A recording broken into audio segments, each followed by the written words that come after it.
a quienes se quedaron a esta segunda mitad de nuestro seminario y a quienes se están incorporando.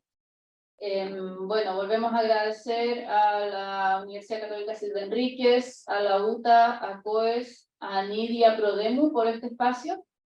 Ahora estamos iniciando la tercera mesa de esta jornada, que se denomina Migraciones, Géneros y Diversidades.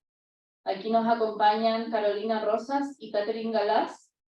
Primero presentará Carolina Rosas su ponencia Varones y masculinidades en el campo migratorio actual, entre la invisibilización y la criminalización. Y posteriormente presentará Catherine.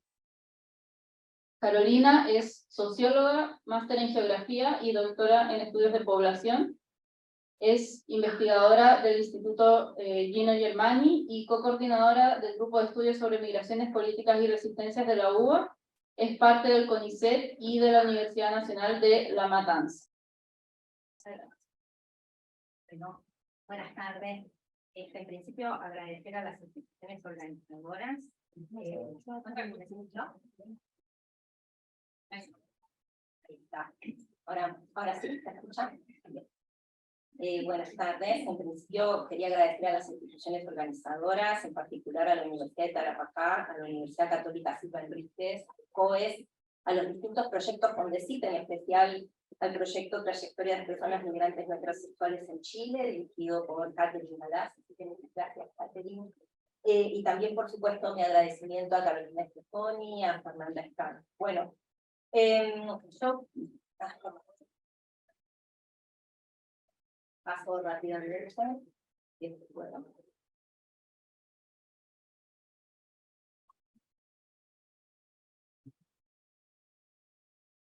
¿Hay que esperar un poquito o esperar que ahora bueno, en este rato quiero compartir algunas reflexiones y hallazgos puntuales arbitrariamente seleccionados sobre las construcciones de género que atraviesan las políticas públicas, los discursos, las prácticas asociadas con el control migratorio, en particular las consecuencias que traen a quienes se identifican como varones y o como masculinidades, y específicamente en cuanto a lo que tiene que ver con su criminalización y las expulsiones selectivas. Y voy a aprovechar para ir señalando que estos procesos han sido relativamente invisibilizados en nuestro campo de estudio, incluso en las investigaciones con perspectiva crítica y o perspectiva de... Y quería comenzar compartiéndoles las palabras de Pablo y de Ricardo, dos varones peruanos a quienes entrevisté en el año 2005 en Buenos Aires. En esa investigación, cuando les preguntaba a los varones por qué sus esposas, en los casos en los que así había sido, por qué sus esposas habían migrado antes que ellos, aparecían este tipo de respuestas. En Perú se decía que un hombre no es tan aceptado por ser varón, pero en cambio la mujer sí, por ser mujer, ser débil, por ser delicada. Así la conocen a la mujer, entonces ella puede ser más fácil aceptada en otro país que un hombre. Mientras que Ricardo decía, para las mujeres es más rápido el hecho de conseguir trabajo, y para los hombres creo que no, porque estamos más marginados por chorros, porque salís por ahí y te quedan mirando, no nos tienen confianza.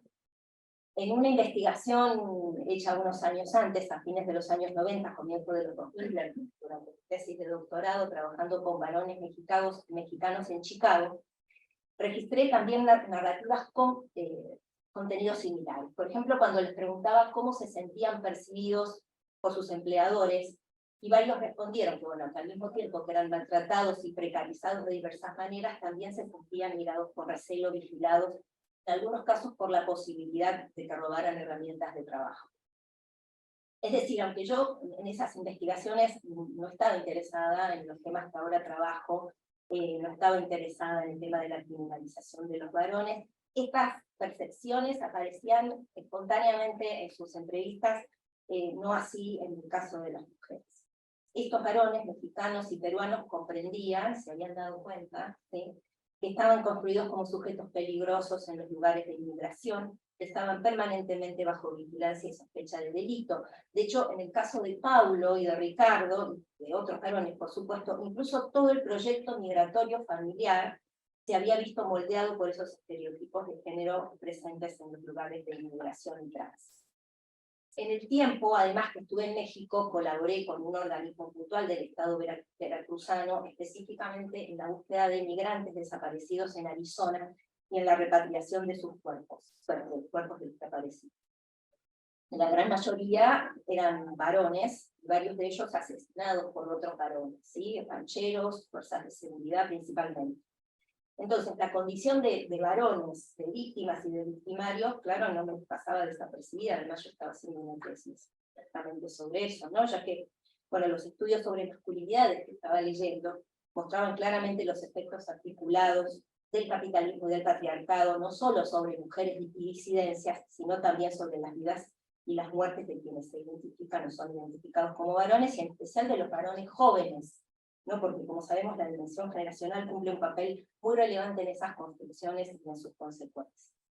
Bueno, señalo estos antecedentes porque volvieron a mí, tenía un poco olvidados, estaba trabajando otros temas, pero volvieron a mí hace unos años, no muchos, cuando empecé a leer los trabajos de Tania Golas-Bosa, de Cecilia Mengíbar, un libro editado por Cosrafi, entre muchos otros, ¿sí? Que precisamente reparaban en el carácter masculinizado y racializado de ciertas criminalizaciones, y en particular de las deportaciones y expulsiones, que en esta ocasión voy a tratar como sinónimos. En definitiva, estas lecturas, bueno, me renovaron el interés por el papel de los varones y las construcciones de la masculinidades en los procesos migratorios, pero ahora específicamente en relación con el control migratorio. Claro que, bueno, no me he enfocado solamente en varones y masculinidades, y tampoco he trabajado sola, ¿sí? Sino que, considerando, por supuesto, recordando el carácter relacional del género que las intelectuales feministas tempranamente señalaron, y en el marco de nuestro grupo de estudio hemos avanzado en líneas puntuales relacionadas con lo que llamamos el carácter generalizado y sexualizado del control migratorio. Allí con Sandra Gilaraujo, que en parte es coautora de esta ponencia, hemos trabajado sobre precisamente las consecuencias sobre varones y masculinidades de las políticas y prácticas estatales que intervienen en los procesos de construcción de la ilegalidad y de la expulsabilidad. Con Verónica Jaramillo trabajamos en los sesgos heteronormativos de las políticas que afectan el acceso a la regularidad migratoria y a la identidad de género autopercibida de las migrantes transgénero. Y con Sandra Gilaraujo y María Lisbayo hemos trabajado en lo que son la implementación de las políticas antitrata como instrumentos de control migratorio. Yo voy a seguir ahora hablando de esta primera línea, ¿sí? Que trabajamos con Sandra, que está por ahora basada principalmente en revisión bibliográfica y en un análisis estadístico. Bueno, esperamos próximamente ya avanzar hacia un abordaje cualitativo. Bueno, lo cierto es que lo que sobresale cuando empezamos a hacer esta revisión bibliográfica es que en el campo de los estudios sobre control migratorio es acotada la bibliografía que se detiene en la situación de los varones migrantes, incorporando un enfoque de género, ¿sí? Y así lo indicamos en esa publicación. Dice, los estudios críticos sobre control migratorio y en particularidad las investigaciones sobre deportabilidad y expulsabilidad han soslayado la incidencia del género en las formas concretas que adquieren esos procesos. Por ejemplo, de Génova y Roy señalan, la ley se despliega para señalar y expulsar cuerpos marcados como peligrosos e ingobernables. Estos cuerpos son desproporcionadamente negros, morenos y pobres. Y nosotras decimos que en realidad ya hay había estudios precedentes para ese momento que permiten afirmar que además de negros, marrones y pobres, estos cuerpos encarcelados, detenidos y expulsados son en mayor proporción identificados como masculinos. Ahora, aun cuando los estudios son escasos, hay grandes similitudes en sus resultados, ¿no? Y la más evidente proviene en principio de las estadísticas. En cuanto a la cuestión de las expulsiones, sí, estudios que hay algunos señalados, no pude señalar más, pero estudios que provienen de distintos contextos migratorios encuentran que más o menos entre un 80 y un 90% de las personas deportadas son identificadas como varones. En el caso de Argentina, en el año 2020, que fue el año, por supuesto, más crudo de la pandemia, se registraron casi 500 expulsiones, de las cuales alrededor de un 80% correspondieron a varones, principalmente de origen peruano, chino y colombiano. Bueno, los números que trabajamos en casi todo el artículo con Sandra son elocuentes, no dejan dudas que hablar de expulsiones o de deportaciones es hablar en gran medida de personas identificadas como varones de ciertas nacionalidades, claro, y esto sucede aún donde la presencia de mujeres migrantes es relativamente mayoritaria, como en Argentina y España, o al menos eso decían los últimos censos disponibles. En nuestro trabajo realizamos varias aclaraciones metodológicas sobre estos datos, y los que voy a citar más adelante. Ahora, por cuestiones de tiempo, si quieren después puedo hablar un poco más sobre eso, pero por cuestiones de tiempo solo voy a decir que tienen claramente un carácter binario, ¿no? Que al menos en el caso argentino eso se explica por las propias lógicas binarias del organismo que los construye, la Dirección Nacional de Migraciones, de manera que cuando aquí yo estoy hablando de varones, ¿sí? Consideremos que estamos en realidad hablando de aquellas personas que este organismo identifica como varones, y esto hace que las mujeres transgénero, por ejemplo, estén incluidas en la categoría varones, y al revés, que los varones transgénero estén ubicados en la categoría mujeres, entre otras posibilidades. Por otra parte, y bueno, aunque seguramente no hace falta en este espacio aclararlo, pero sí decir que la importancia analítica y política de un tema no depende de su medida ni de su medición.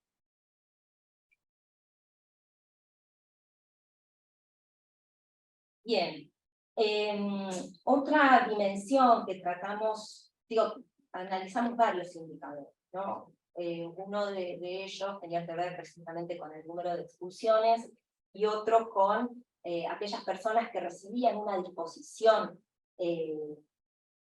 disposiciones por expulsión, se llaman así, que son procedimientos administrativos y que nos permitían aproximarnos a la dimensión de la expulsabilidad, ¿no? Que remite básicamente a la posibilidad, no se ve ahí el título, que remite a la posibilidad de ser expulsada. Y para el Génova, tomamos ahí, nos inspiramos en el Génova, esta noción remite al entramado legal y administrativo que posibilita la producción legal de la ilegalidad migrante, y de esta manera habilita que en cualquier momento las personas migrantes puedan ser expulsadas del país y de su trabajo, ¿no? Y también tomamos ahí a Eduardo, ya ha sido muy visitado, que la entiende como un mecanismo de chantaje social, el chantaje social que mantiene a los residentes extranjeros en un estado de permanente provisoriedad. Bueno, para tratar de aproximarnos a esta dimensión, analizamos, como dije, varios indicadores, y entre ellos las disposiciones por expulsión, que son los procedimientos que dicta la Dirección Nacional de Migraciones, ¿sí? Y que si esos procedimientos luego pasan al ámbito judicial, podría emitirse o puede emitirse la orden de retención y finalmente materializarse la expulsión de las personas. En el caso argentino, ahí vamos a hablar un poquito ahora de ese gráfico. En el caso, estas disposiciones y este gráfico, mejor dicho, muestra trámites, no muestra personas, eso hay que tener en cuenta, ¿sí? Esos son números de trámites que la DNM le dirige a las personas. Puede haber personas repetidas, ¿sí? en esos trámites.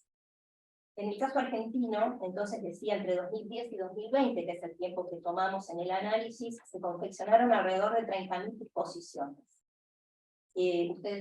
Las disposiciones totales, o sea, que suman las dirigidas a varones y las dirigidas a mujeres, son las que están en la línea negra.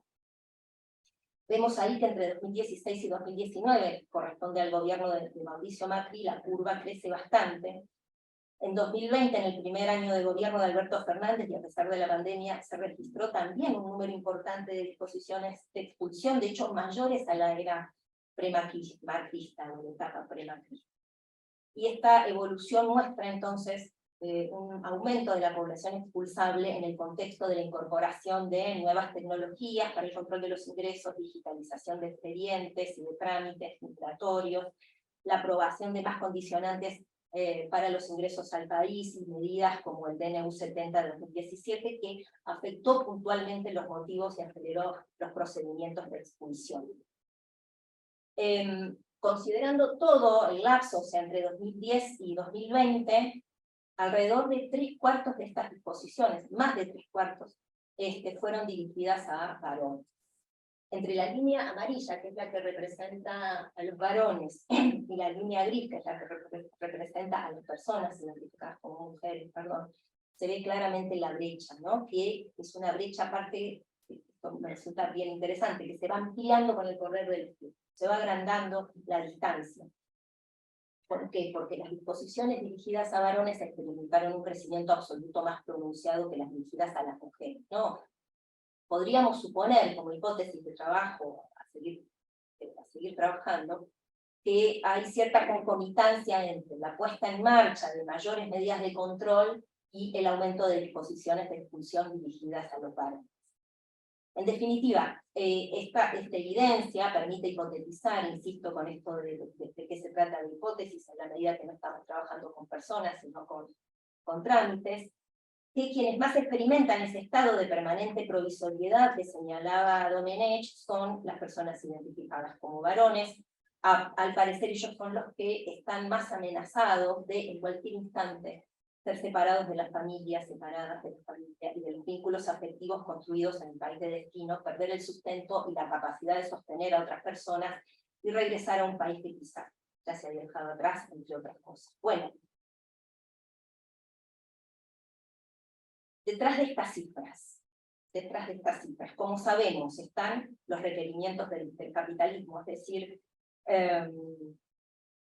la expulsión o la dosilización de cierta fuerza de trabajo, ¿no? Hay un estudio dentro de la revisión bibliográfica que hicimos con Sandra, un estudio que lo muestra claramente, es el de Golash Bosa y el Daniel Sotelo, es un texto que ya tiene sus años, fue publicado en 2013, que toma el caso de Estados Unidos, ¿sí?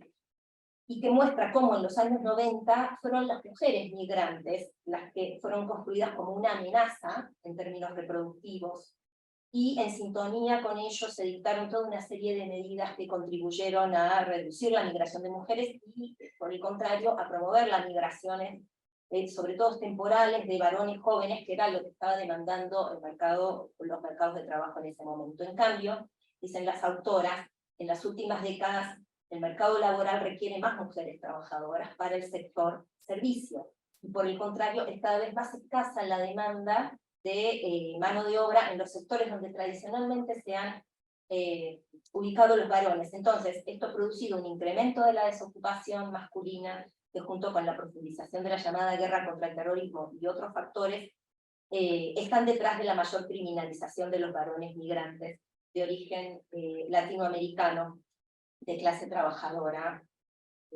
Cecilia Mengíbar encuentra lo mismo. De alguna manera se ha configurado entonces un nuevo peligro migrante personificado en el varón terrorista y extranjero criminal. En definitiva, bueno, los peligros y las amenazas atribuidos a la migración varían según las configuraciones históricas coyunturales en los distintos contextos, y el género cumple un papel relevante en eso. No recuerdo. Perdón, no sé por qué.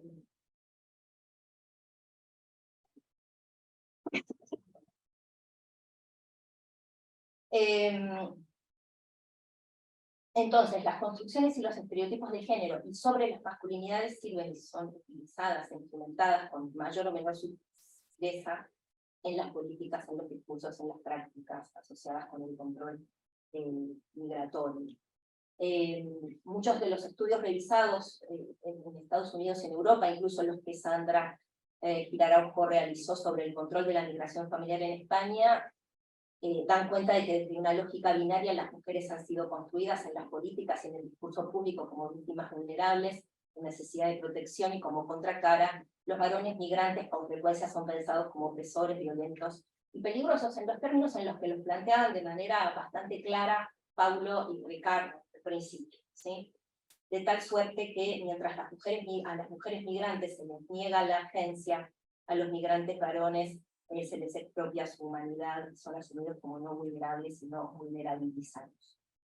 Ahí tenemos otro ejemplo, ¿no?, de Donald Trump en 2016, cuando durante su campaña declaró que pretendía construir un muro para mantener afuera a los mexicanos violadores. claramente ubicando a los varones en el lugar de donde se habla. Bueno, la masculinización de las deportaciones, de las expulsiones, por otro lado, produce consecuencias específicas, ¿sí? Por ejemplo, Eduardo hablaba de la temporalidad del control, y precisamente el ejemplo que yo tenía acá para compartirles tenía que ver con la generalización, podríamos decir, de esa temporalidad, ¿no? Hay un trabajo muy interesante de López Acle, es un trabajo también que ya tiene sus años, que analiza las deportaciones, bueno, repatriaciones, dice, porque ese es el lenguaje formal acordado entre México y Estados Unidos, pero son deportaciones, en donde el 91% de los deportados que ella registra son varones. Y ella analiza específicamente el tiempo en el que se realizan esas deportaciones. En tanto son consideradas grupos vulnerables, mujeres, niñas y personas enfermas o con lesiones, son deportadas durante el día. Mientras que varones jóvenes, adultos sanos, es decir, el 90% de las personas deportadas, son deportadas en medio de la noche, de 6 de la tarde a 12 de la noche. De alguna manera no, de manera muy clara, el criterio de no vulnerabilidad permite ocultar entonces a esta masa de personas, de varones, y, claro, ahorrar mucho dinero, ¿no? Y responsabilidades humanitarias en la medida que la no vulnerabilidad es más barata que la vulnerabilidad. Bueno, no me voy a detener mucho en esto, pero también este supuesto de no vulnerabilidad asociado a los varones atraviesa, o a las personas identificadas como varones, atraviesa también las lógicas de muchas acciones humanitarias y también de las luchas de, para y con migrantes, ¿sí? Imagino que se le tienen muchos ejemplos de este tipo. Yo rápidamente recordé la noticia de un padre centroamericano que estaba, no me acuerdo si en Ciudad Juárez, migraba junto a sus 2 hijas, y por las noches las chicas dormían en un refugio religioso, ¿sí? Pero que no aceptaba varones. Él, como no quería alejarse de las hijas, dormía en la puerta del refugio, y bueno, la noticia es que lo encontraron inconsciente en una mañana y a punto de morir de frío, ¿no? Entonces, hoy Nanette hablaba también de esto de la sexualización de la ayuda humanitaria. Me parece que es ahí un tema importante a tener en cuenta, digamos, en cómo funcionan estas lógicas de no vulnerabilidad asociadas a los varones y de vulnerabilidad asociadas a los demás. Bueno, claro que la expulsión de varones, también la de mujeres, pero ahora estamos hablando de la de varones, refuerzan infinitas reconfiguraciones familiares y subjetivas. Se ha puesto muchísima atención en lo que ocurre con las familias de los varones deportados que quedan en los lugares de inmigración, en donde las parejas pasan a ser responsables por el cuidado y por el sostenimiento económico de los hogares, hijas que quedan sin padres. Se limita el envío de remesas, se afecta también a las familias de los países de origen. Incluso sucede que por el temor que suscitan todas estas consecuencias, muchas mujeres no quieren denunciar a sus parejas agresoras, ¿sí? Lo que, bueno, si siguiéramos en ese análisis, podríamos ver que también todo esto está detrás de la sobrerepresentación de mujeres migrantes, cis y trans, en los femicidios y transfemicidios, al menos en Argentina, ¿no? Porque como las denuncias no se llevan a cabo, muchas de estas agresiones terminan y unos pocos estudios se han interesado por qué sucede con estos varones una vez que son expulsados, ¿no? Que muchos pasan a vivir una paternidad a distancia, lo que con frecuencia lleva al debilitamiento del vínculo familiar. Colas Bozas y Siciliano Navarro han mostrado también las consecuencias afectivas, psicológicas en la salud de estos varones alejados de sus hijos, que se perciben como masculinidades fallidas, que no pueden cumplir con las responsabilidades económicas que les asignan los mandatos heteronormativos. Y aparte siguen siendo sospechosos en los lugares a donde son devueltos o son llevados, ¿no? Porque lo que circula es, bueno, por algo los habrán expulsado, por algo los habrán deportado. Entonces esa es como una carga que se mantiene. En esta línea, y aunque no incorpora un enfoque de género o de masculinidades, el artículo de Gioconda Herrera, Ulia Berg, Lucía Pérez Martínez, que se publicó el año pasado, creo, retrata muy bien todos estos temas que estamos hablando, incorpora a la dimensión indígena, que también es una dimensión subabordada en nuestro campo, que se titula La producción del deportado, trayectorias de ilegalización de varones migrantes indígenas y retorno forzado a Ecuador. Lo sugiero muchísimo para que estén interesados en este tema. Ahora sí, para finalizar, solo señalar brevemente que más allá del interés específico en el tema del control migratorio, en nuestra región es notable la escasa producción de conocimiento que comprende a los migrantes varones como sujetos generizados. Y creo que eso debe interpelarnos, ¿sí? Bueno, ahí hay citados algunos de los trabajos que deben faltar, otros, pero de los pocos que tenemos en la región, que piensan a los varones como sujetos generizados. Teniendo en cuenta que cuando hablamos de... en principio creo que se trata de un marco muy provechoso, importante, sobre todo en el campo del control migratorio y de las luchas, y en mi opinión creo que es necesario asumir esta línea de indagación también como campo de disputa política, no solo con gobiernos, organismos internacionales, sino actores conservadores, antifeministas, etc. Teniendo en cuenta que cuando hablamos de masculinidades, hablamos de construcciones socioculturales, históricas y políticas que nos atraviesan a todos. Son configuraciones complejas, regidas en general por una matriz binaria heteronormativa, patriarcal, que produce diferenciaciones, desigualdades, jerarquías y exclusiones, para hacerlo a Butler. Son formas primarias de relaciones significantes de poder, como afirma Scott, y al igual que su marco mayor, el género, las construcciones de las masculinidades son constitutivas de los imaginarios, relaciones sociales y configuraciones institucionales, políticas y económicas, que es lo que brevemente traté de compartir. Y mal haríamos en pensar que solo compete a los varones heteronormativizados, ¿no? En la medida en que los dispositivos de control se rigen por lógicas binarias y consideran a las mujeres migrantes transgénero como varones transvestidos, la lógica de las masculinidades también se aplica a ellas con gran ferocidad, por supuesto con sus particularidades. Además, algunas personas que se identifican como masculinidades y o como varones vienen a cuestionar la matriz binaria heteronormativa. Y no solo me refiero a los varones antipatriarcales, la mayoría de ellos cis que vienen trabajando desde hace años en la deconstrucción, sino a varones trans, a las masculinidades lésbicas, por citar otros ejemplos. Entonces, me parece necesario pensar a las masculinidades de manera interseccional y compleja, reconociendo una multiplicidad de identidades a su interior establecidas, además de manera situada y móvil. Todo ello sin desestimar el aspecto estructural, la vigencia, claro, de lógicas de dominación masculinas con insoportables consecuencias sobre mujeres y disidencias. Bueno, solo para cerrar, las dejo con estas imágenes. Cuando uno escribe en el Google solamente personas deportadas, con todo lo que oculta el término personas, en realidad lo que aparecen son imágenes de varones siendo deportados o expulsados. ¿Sí? Así que el Google seleccionó por mí esas imágenes. Bueno, gracias.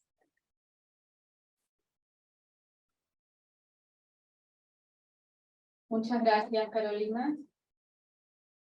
Ahora damos paso a Catherine Galás, es doctora en educación por la Universidad Autónoma de Barcelona, es académica de la FACSO de la Universidad de Chile y directora de estudios de Fundación ProDemu. Fue coordinadora de la red UNOMADES y del núcleo I+D Diversidad y Género. Es actualmente partícipe del programa de Psicología Social de la Memoria e investigadora responsable del proyecto Fondesit, Trayectorias de Personas Migrantes No Heterosexuales en Chile, Desigualdades, Violencias y Resistencias. Adelante, Catherine. Bueno, muchas gracias. Primero dar las gracias a la Universidad de Caracas, a la Católica de San Enrique, y al COES por la invitación, en particular a Carolina Stefoni y a usted por invitarme a este seminario. Yo lo que voy a plantear tiene una un poco diferente en la reflexión y de la psicología social crítica y de un posicionamiento más de las materialidades. Entonces quizá a lo mejor va a ser un poco divertente la reflexión, pero espero que de todas maneras pueda contribuir al debate de hoy, digamos, la institución. Unos antecedentes generales, primero plantear que la presencia de personas de diferentes países, por un lado, pero también de las disidencias sexuales, en una sociedad chilena autopercibida desde una visión nacionalista y heteronormada, genera diferentes impactos en las vidas cotidianas de las personas de la disidencia. Hay que señalar que tanto en los países de destino como también los países de origen y los países por donde cruzan, digamos, las personas migrantes LGTB, predominan diferentes matrices, obviamente, machistas, patriarcales, heteronormativas, que articulan diferentes violencias, invisibilizaciones, pero también resistencia, ¿no? Que es precisamente el proyecto Fóndese que nosotros estamos trabajando con Freddy y Antonia. Sin embargo, ya no me voy a dedicarme mucho en eso.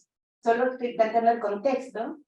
Si bien este es un concepto bien controvertido que plantea Uyun Lee, puede servir como orientación para ver de qué manera existen condiciones en los países de origen que posibilitan, entre comillas, o empujan a, a algunas personas migrantes LGTB a salir de sus contextos, ya sea la persecución política, la patologización de la identidad, la exclusión permanente laboral, la inexistencia de limitaciones en favor de las disidencias sexuales, también la violencia estructural y también interpersonal cotidiana, y también en muchos casos la poca implementación de políticas públicas a favor de las poblaciones de las disidencias. Esto hace que en el fondo, a nivel contextual, se genera una oportunidad de decisión, la migración es vista como una oportunidad de decisión, pero también como un problema obligación. O sea, no necesariamente es un proyecto, sino que a veces están obligadas a salir.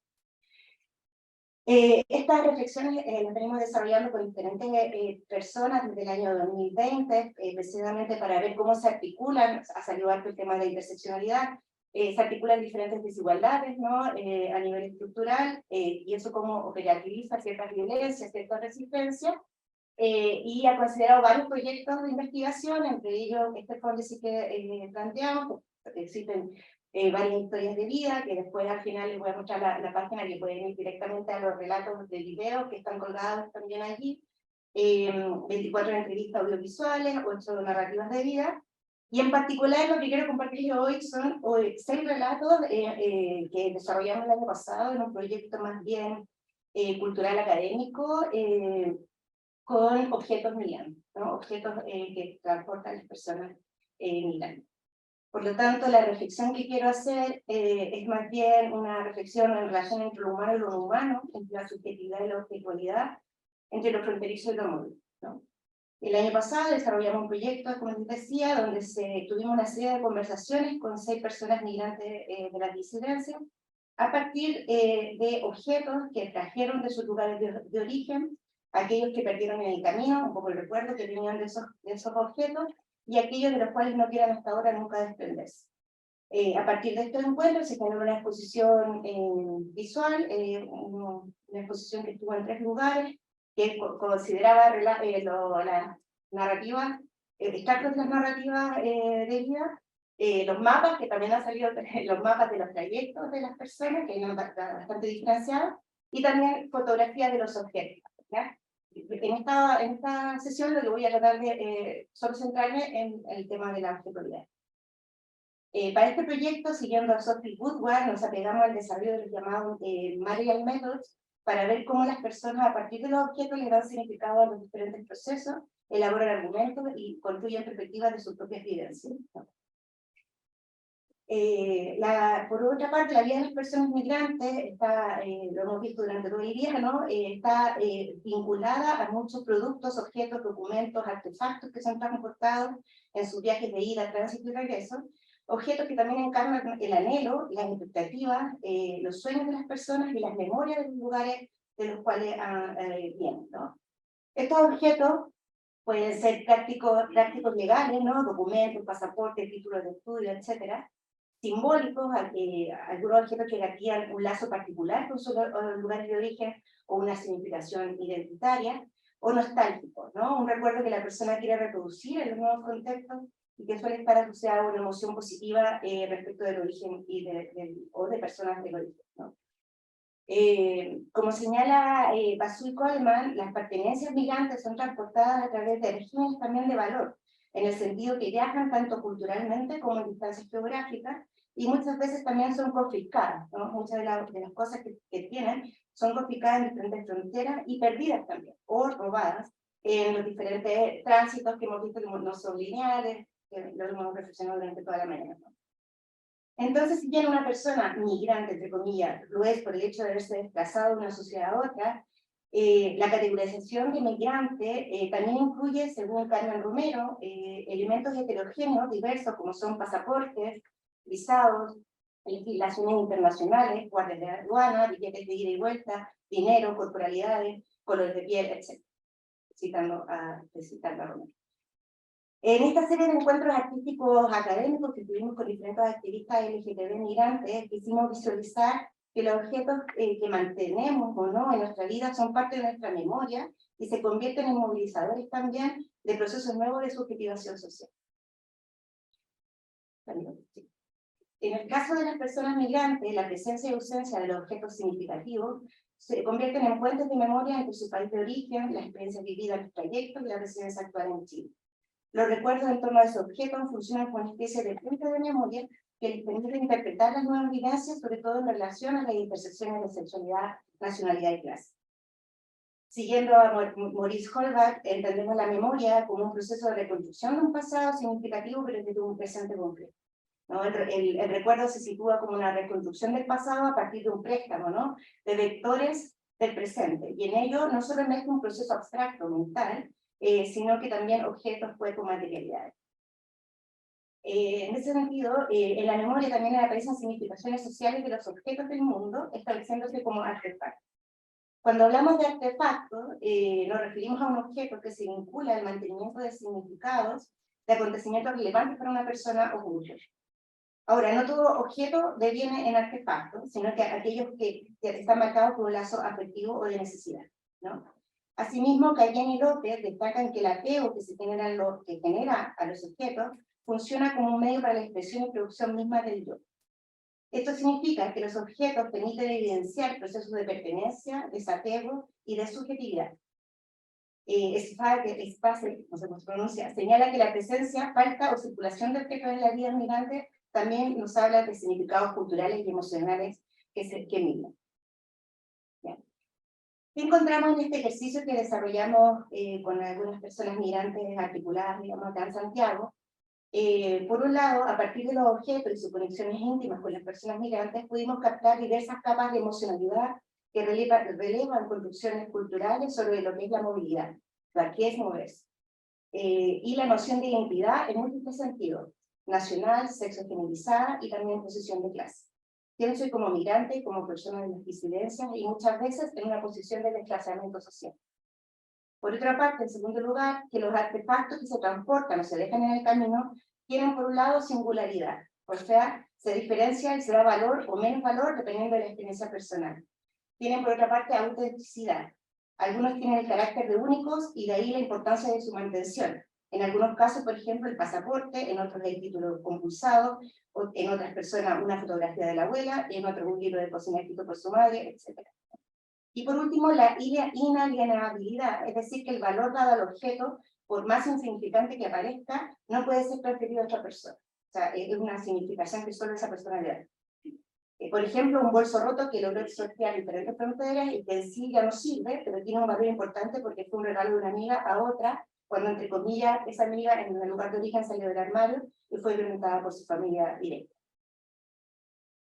3. A través de los objetos en esta experiencia realizada pudimos identificar distintos procesos subjetivos que las personas migrantes llevan a cabo, y me referiría a 4 en específico como ejemplo de las conversaciones que tuvimos a partir de esta exposición que construimos.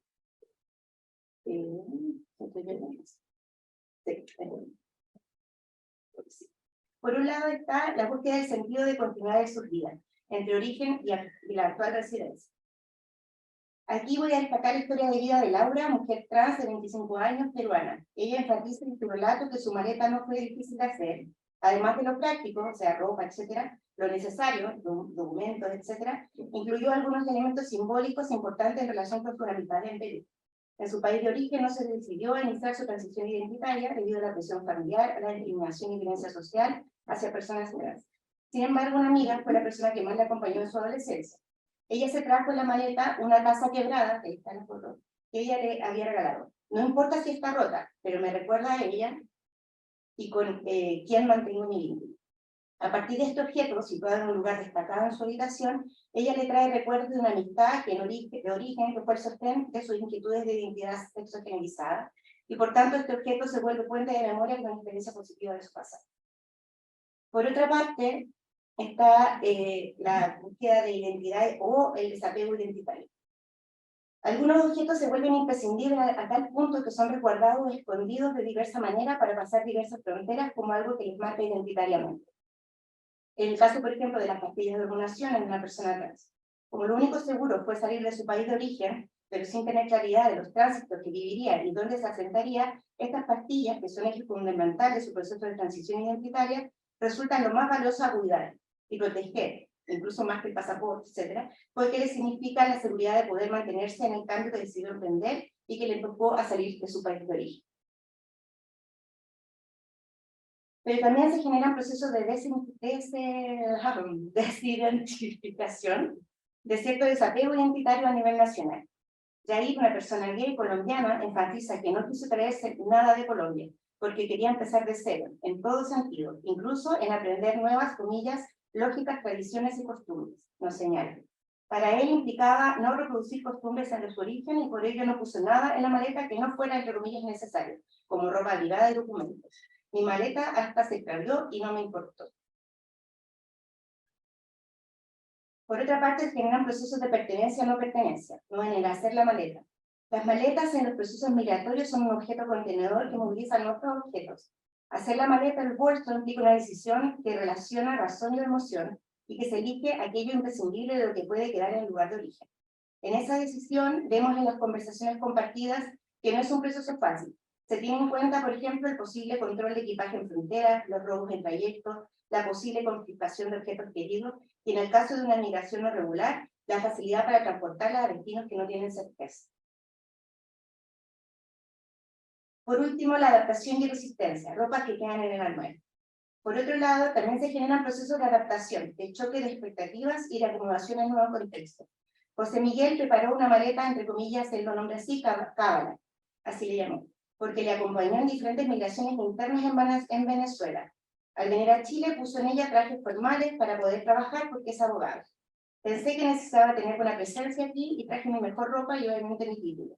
Obviamente no encontró el trabajo que esperaba y, como señala él, sin regodearse, hizo lo que fuera en call center, limpiar baños, cocina, etc. Han pasado años, obviamente tuve que guardar la ropa servir hasta ahora que recién comienzo a usar estos trajes más formales. También, por otro lado, a otras personas, la nueva residencia les permite una libertad de expresión de género que no tenían en origen. Eloy nos cuenta que trajo mucha ropa fácil, ¿no? O sea, que es decir, ropa que le permitiera camuflar su identidad de género, porque pensó que iba a ser rechazado acá en Chile, por lo tanto trajo mucha ropa que no parecía, parecía más cis, ¿no? No obstante, con el tiempo enfatiza que llegó a un entorno donde ha podido explorar su expresión de género libremente, vivir su sexualidad libremente, con menos prejuicios, y ha comprado nueva ropa para sentirse más yo. Por otro lado, se van acumulando objetos de resistencia. Por un lado, algunas de las personas entrevistadas enfatizan que jamás en su país de origen habían participado políticamente o en una organización social. Si bien aquí se afectaron algunas entidades al inicio por necesidad de orientación y de apoyo, esos primeros estadios de relación a algunas le llevaron a participar más activamente hasta sentir la necesidad de volverse activista de los derechos de las disidencias. En el caso de una persona, parece que estaba por aquí hace un ratito, destaca que poner una bandera de las disidencias y mantenerla o usar un pañuelo visiblemente por los derechos del LGTB es casi parte cotidiana de su vida actualmente, así como mostrar fotografías de su tránsito de género en las redes públicas, porque siente que es importante adquirir espacio también simbólicos en nuestro entorno. Estoy terminando. Ahí estaba lo de Lars.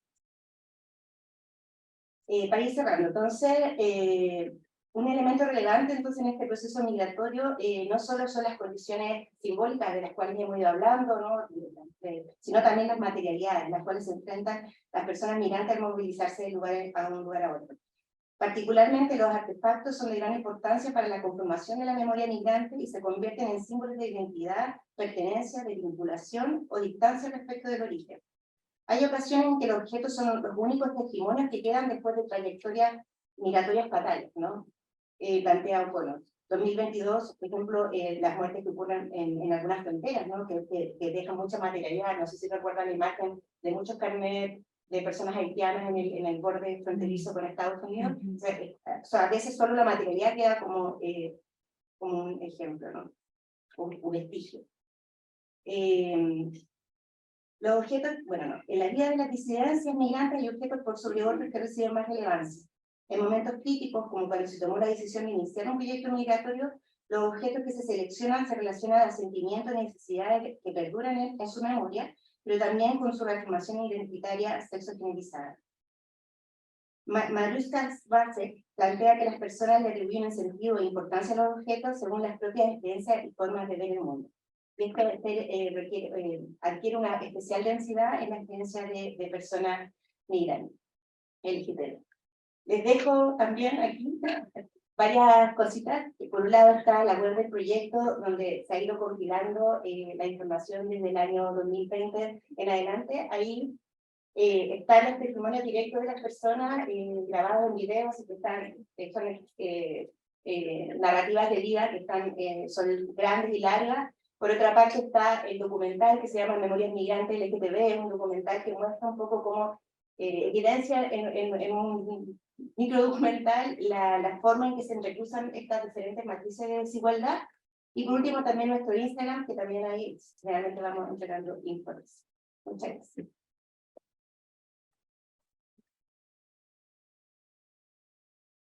Muchas gracias, Catherine. Ahora vamos a dar espacio a preguntas.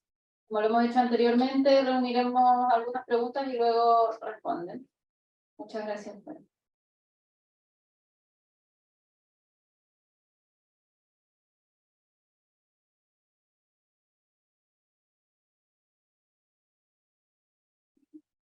Hola, tengo dos preguntas. Bueno, primero, muchas gracias por las dos exposiciones, muy interesantes.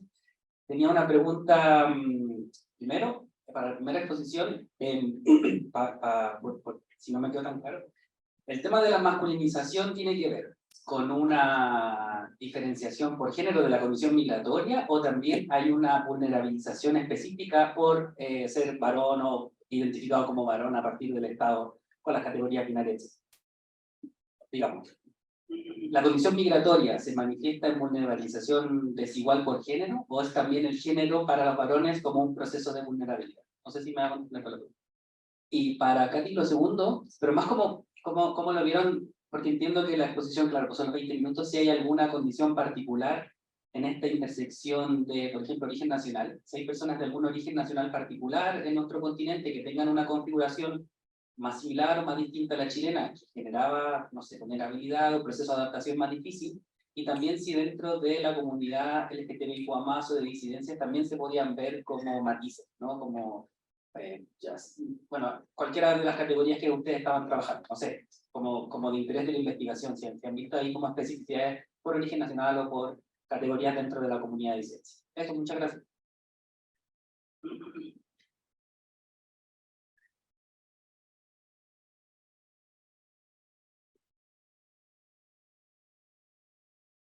Hola, muchas gracias por sus presentaciones, muy interesantes, también coincido. Mi pregunta es para Catherine. Le quería preguntar, más en el contexto más amplio de esta investigación que están realizando, pensando que muchas de estas personas se movilizan, ¿no? Al llegar acá, como tú contabas, o se articulan.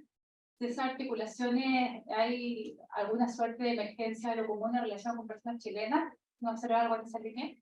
Eso, gracias.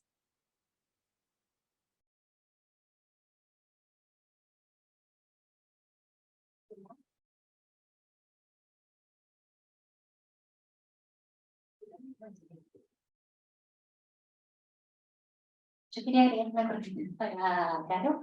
Pensándolo en la idea de régimen y esto de lo que hablaba en la mañana Eduardo, ¿no? Esto de la multiplicidad de actores y cómo el concepto de régimen nos permite ver diferentes niveles de actores. Y en el análisis que ustedes hacen ver que digamos esa masculinización de la deportación opera más en algunos niveles que en otros. No sé si me explico. Por ejemplo, el control de frontera, en la normativa, en qué actores está más o son más efectivos en ese proceso. Eso, gracias.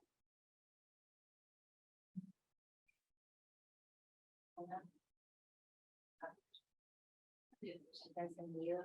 Bueno, gracias. ¿A qué llamamos masculinización? Aquí, en principio, hay una definición operativa que asumimos con Sandra y es, vamos, algo está masculinizado, como en este caso las expulsiones, porque hay una sobrerepresentación estadística de varones en este caso. Entonces decimos, estamos ante expulsiones masculinizadas, ¿sí? O un proceso de expulsabilidad masculinizado. Digamos, eso en términos operativos, en el trabajo específico que hacemos. Ahora, en cuanto a tu pregunta, a ambas preguntas sí. O sea, por un lado, los varones, como todas las personas en realidad, o si estamos hablando de varones heterosis normativizados, estamos hablando de seres atravesados por el género, seres racializados, digamos, atravesados por todas las dimensiones de desigualdad, igual que todo el mundo. Entonces, también como seres afectados, construidos, afectados, condicionados, ¿sí? Que ocupan en muchos casos una posición dominante, jerárquica, pero eso no deja de ser también un condicionante patriarcal para ellos, visible en numerosas dimensiones, digo. Por ejemplo, una muy trabajada, en los pocos trabajos que hay sobre masculinidades y migración, tiene que ver con el mandato de proveer y qué significa poder enviar o no remesas, ¿sí? Para sostener a la familia. Y por otro lado, también hay efectos específicos, tanto del control desde sus diferentes dispositivos y dimensiones. En estas líneas que estamos trabajando con algunas compañeras, veíamos, por ejemplo, el dispositivo antitrata afecta mucho más específicamente a mujeres cis y trans que ejercen el trabajo sexual, ¿no? Todo lo que tiene que ver con los controles de ingreso, o sea, de entrada y de expulsión de un país, parece afectar más a quienes son identificados como varones. Digamos, ahí hay también efectos específicos, bueno, hay muchos ejemplos. ¿Qué me preguntabas? Precisamente en ese artículo con Sandra trabajamos varios indicadores, algunos que tienen que ver con el ingreso a los países.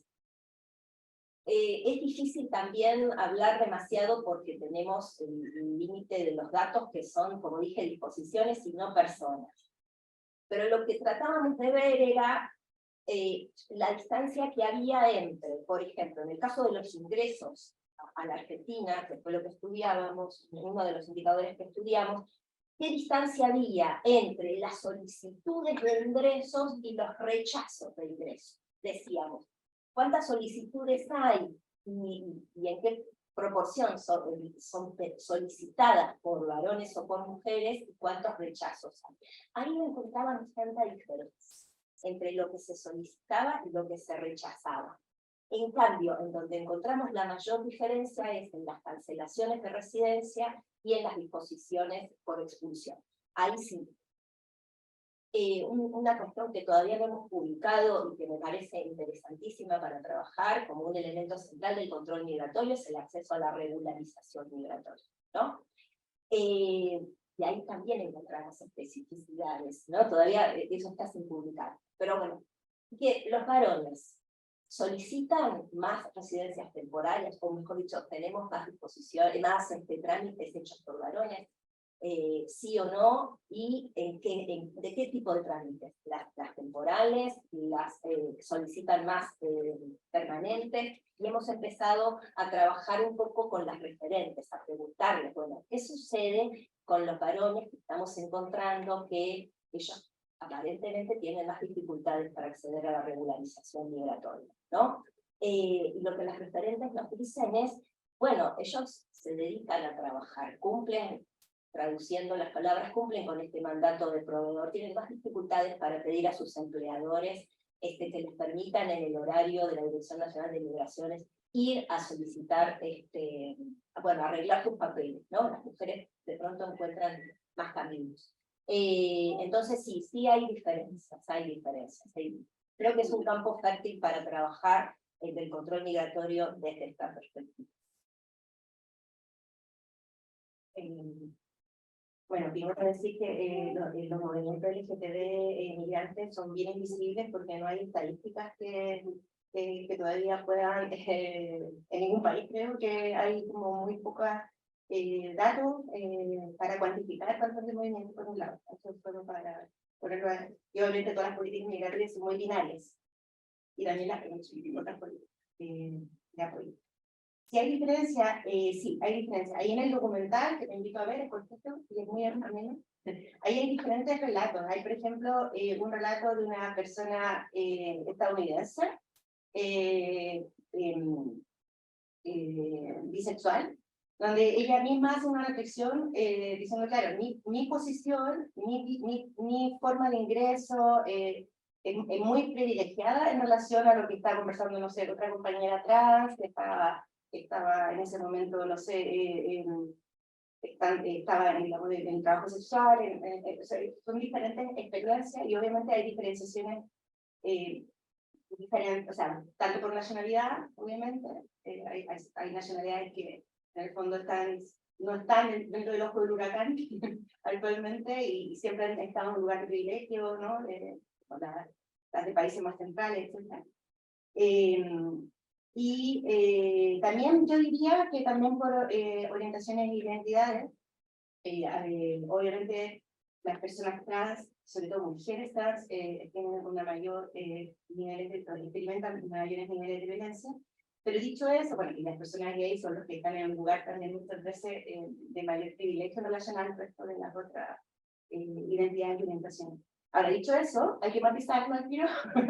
Voy a poner un caso, ¿no? Porque yo creo que es súper importante también ver que esta cosa de cuando se habla de interseccionalidad no es una sumatoria de cosas, no es que la persona esté cargando permanentemente por diferentes cosas, ¿no? Y pongo el ejemplo siempre de un chico venezolano que se fue a vivir acá, el gay, que vivía con su pareja aquí en el barrio Las Carias.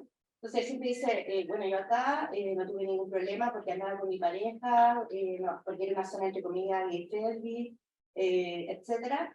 Pero no tuve nunca trabajo porque era venezolano, me escuchaban el acento, entonces el rechazo que él vivió fue más bien por el criterio, digamos, de nacionalidad. Luego se fue a vivir a Coyhaique. Entonces en Coyhaique encontró rápidamente trabajo porque, bueno, Coyhaique es una zona turística donde hay una cantidad de tránsito de personas extranjeras y también personas migrantes que lo reciben, pero hay una cierta, como podría decirse, una cierta costumbre cultural a la extranjeridad. Por lo tanto, le encontró rápidamente trabajo. Sin embargo, decía que donde mayor violencia había vivido por su orientación había sido allí, porque en el fondo era un lugar mucho más conservador. Entonces, en el fondo las matrices, estas matrices que están operando, que son la heterosexualidad, el clasismo, el racismo, etcétera, también son contextuales y históricas. Entonces, no son para todo el país igual, en todos los lugares funcionan de la misma manera, y no todas las personas van viviendo las mismas violencias, ¿no? Pueden ser diferentes y también las mismas articulaciones. Eso por un lado para él. Y sobre las articulaciones con la población chilena, yo diría que paradójicamente, al menos lo que nosotros hemos visto desde el 2020 en adelante, es que generalmente las personas LGTB migrantes han recibido más apoyo, y esto es bien controvertido, por las organizaciones LGTB. O sea, no necesariamente migrantes. Ahora estoy hablando, hace muy pocos años empezó una una reflexión dentro del movimiento migrante mucho más de apertura, pero hace años atrás no. Entonces como que ahora hay mucho más, de hecho la coordinadora, bueno, en diferentes lugares hay esta reflexión más en torno a las disidencias. Sin embargo, dentro de los colectivos de las disidencias fue más rápido, ¿no? El proceso, y de hecho hay mucha más inquietud por formarse sobre temas migratorios, ¿no? Entonces, cuando tú dices si las articulaciones tienen que ver muchas veces con las luchas de la reivindicación de las disidencias. O sea, se han unido en función de, por ejemplo, la ley de salud trans, ¿no? O sea, por ciertas luchas que son transversales más allá de la nacionalidad. Sin querer decir que en el fondo también hay una cierta sensibilidad o apertura en los diferentes colectivos, tanto migrantes como de LGTB, por tratar de ver qué otros derechos pueden estar en esta articulación. No sé si te... Muchas gracias de nuevo, Carolina y Carolina. ¿Hay otra pregunta?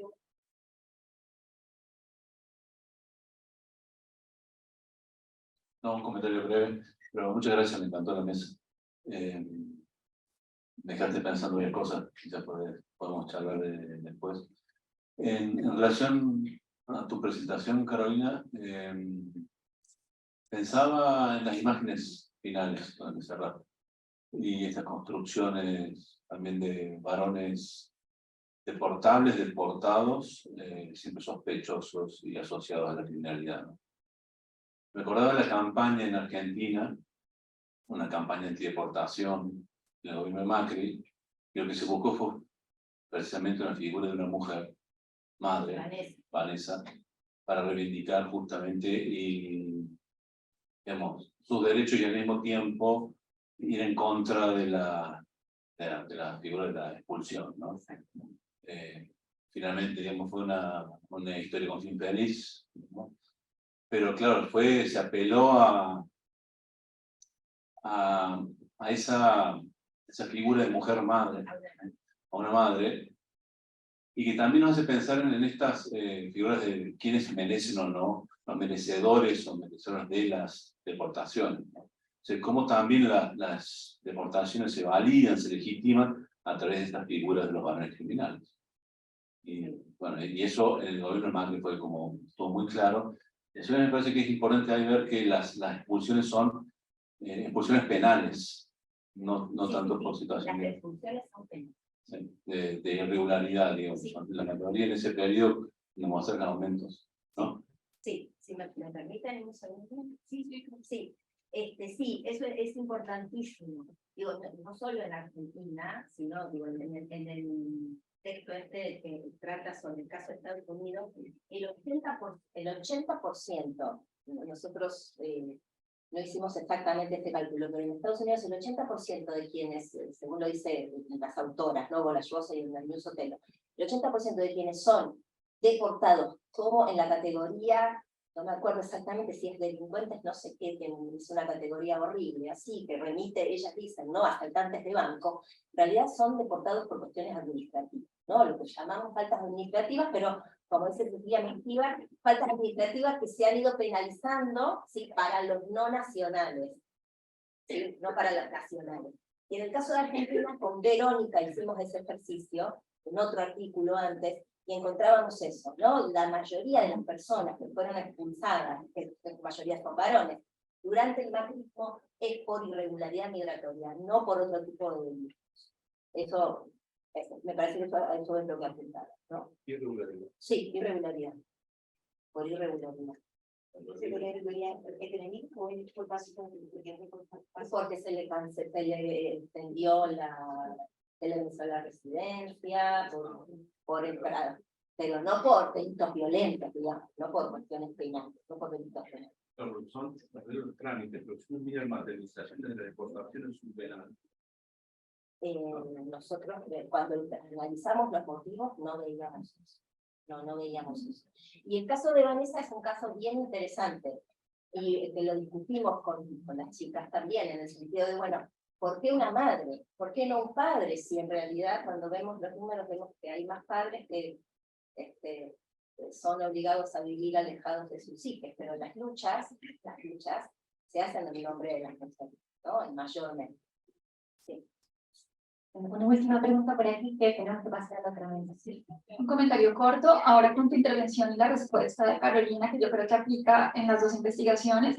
En juegos mentales vi alguna vez un experimento de un juicio a una persona que era, primero leían como sus faltas o sus infracciones, pero luego salía el acusado y era rubio, alto, de ojos claros, y el jurado lo declaró inocente, y el análisis que hacían era, lo declaró inocente en parte por su apariencia, que parecía bueno.